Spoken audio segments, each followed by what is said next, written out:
ni moom moo di le député Birima Mangara mi nga xamante ne ni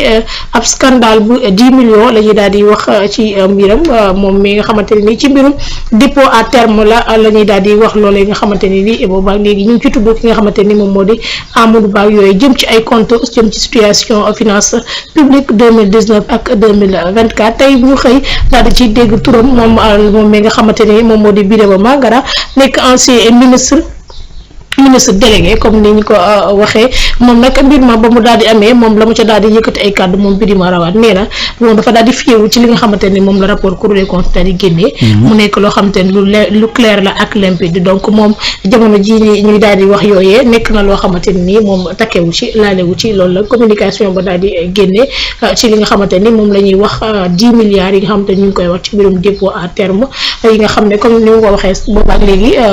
fee nga xamante moo di ci pôle judiciaire financier ñu ngi koy daal di wax mu nekk ay kàddu moom mi ngi ci raxasu ba set bi ci ne bokk ci laalewu ci takkewu ci. waaw bon xam nga c'est normal nag parce que actuellement moom comme yëf yi dafa takkarnaase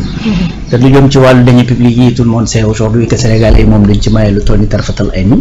te je pense que justice sénégalaise bi jël na a bien pris le pouls des Sénégalais pour xam ni lu jëm moom ci deniers publics léegi duñ ci maye lu toll ni tarfatal ay bien sûr am na tur yoo xamante ni man j'ai vu certains commentaires sur internet dama ne nag Sénégalais yi moom actuellement dañoo taxaw tem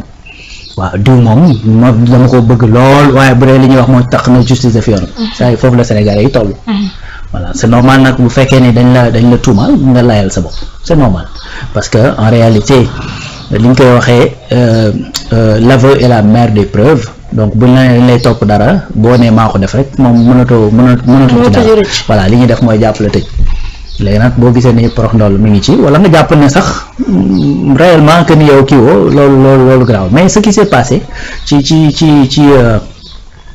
ci rapport Cour des comptes bi bu ñu toppee logique bu Birima Mangara c'est-à-dire y aura pas de responsable y aura pas de responsable xam lu tax rapport bi amul turu kuñ ci tudd ñu ci turu kenn Macky Sall mi nga xam ne mooy président de la République sax tudd ñu turu donc bu ñu toppee logique boobu qui est responsable personne léegi nag c'est pas parce que tudduñu sa tur que tu n'es pas responsable loolu ce sera ay enquête mooy déterminer ba génne ay tur nag parce que c'est très simple li nga xamante ne moom la Cour des comptes génne c'est très simple xam lu mu génne dafa ne de 2019 à 2024 voilà ce qui s'est passé lii nag pour mu mën a xam maanaam ñi nga xamante ne ñoo doon liggéey ministère sangam la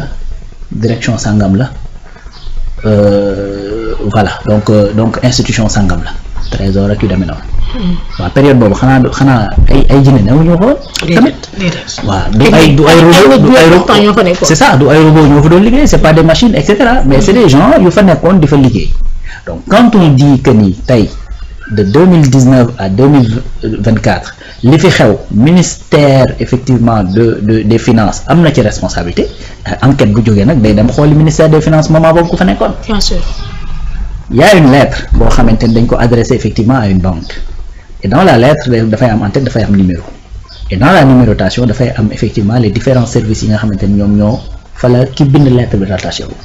par exemple tey mi ngi mel ni comme Média 28 doon bind lettre daal di def numéro de lettre daal di def par exemple M28 slash RG par exemple comme régie slash daal di def par exemple MTG montage 287 mais dès l'instant que tu regardes da ngay xam ne lettre bi montage la jóge. Bien sûr. da nga koy xam léegi yow bu ñu nee la montage la jóge nga xool date lettre bi ñun la 2023 la janvier précisément le 2 mais doo dem nga xooli kan moo nekkoon montage le 2 janvier. Bien sûr. noonu da la demee. looloo indi turu Birima Mangara ci bii nga xamante ni moom la ñuy lijjanti dafa am lu ñu tuddee ay compte de dépôt à terme ay DAT ni muy demee mooy te xam nga li pire ci loolu balaa ma yegg ci DAT c'est-à-dire moment bi ñuy jël xaalis di ko denc ci banque yi muy am DAT en ce même moment là ñu ngi dem di lebi ay alal ci bitim réew pour di investir alors que y a de l'argent bu ñu tëj ci ay compte fii c'est pas encore pire mooy que ni loolu ñu tëjoon ci ay compte à un certain moment mu disparaître. xamuñ fu mu jaar. loolu la mooy la situation c'est-à-dire y a un compte bu ñu tëjee ci benn banque compte bi amoon 10 milliards à un certain moment ñu casser effectivement le compte encore une fois je rappelle DAT mooy dépôt à terme. Dépôt à terme da ngay ñëw nga ni état du Sénégal day ñëw ci banque bi ne ko damaa yor 10 milliards dama ko bëggoon déposer sa banque mais 10 milliards yi dama koy déposer le 1er janvier 2024 maa ngi koy soxla le 1er janvier 2025 entre temps mën nga ci liggéey boo ci liggéeyee nag li nga ciy gagné dañ koy bokk danga may déposer ay intérêt bu ñu demee ba date bi jeex ñu ñëw ñu dajji compte bi mu ngi mel ni condamné rek. ak ku le compte bloqué. c'est ça donc nga dajji ko boo ko dajjee ñu ne la li nga fi dénkoon a ngi nii intérêt yi ñu ci tegoon a ngi nii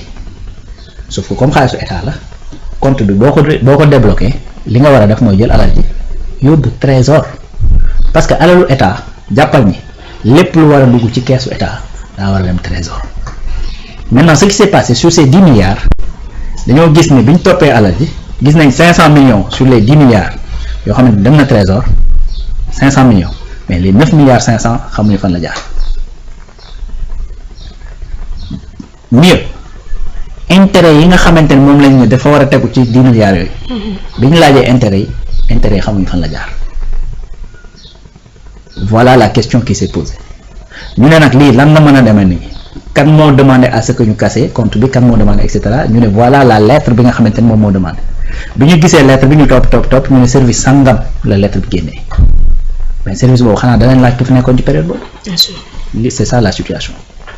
moo ci tudd turam donc encore une fois il faudrait que buñ ci yegsee qu'il aille tout simplement parce que ministère des finances c'est-à-dire c'est le cœur de tous les problèmes yi nga xamante ne moom la ñuy lister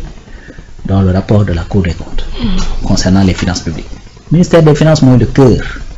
léegi nag à l'époque bi nga xamante ne yooyu mi ngi xew parce que je le rappelais l'autre jour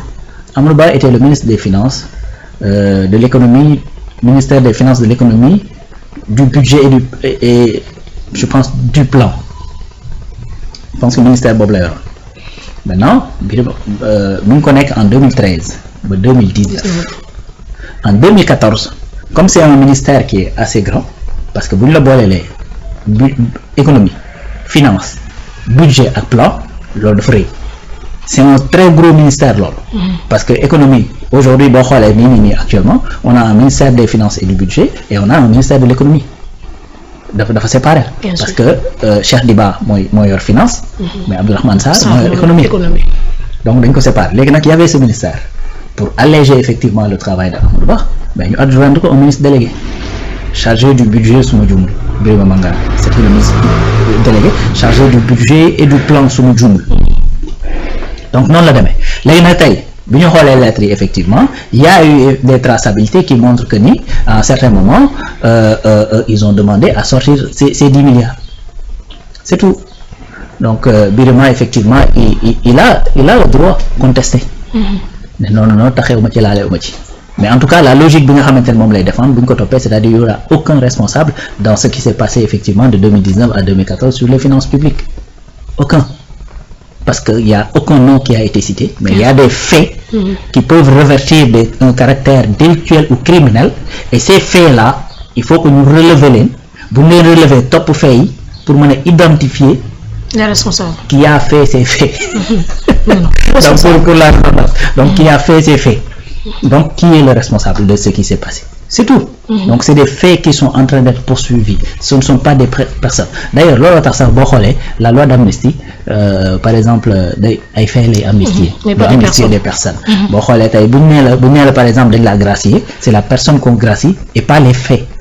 parce que baal nañ la mais faits yi dafay rester toujours si sa casier mais moom baal nañ la dañ la gracier mais boo demee ci casier bi da ngay fekk ne waaye def na nangam léegi nag bu fekkee dañ la amnistier loolu day dañ ci sa casier parce que fait boobu existé tout donc ce sont des faits qui sont poursuivis pas des personnes léegi faits yooyu nag boo ko poursuivre da lay amener à des gens looloo tax tey CENTIF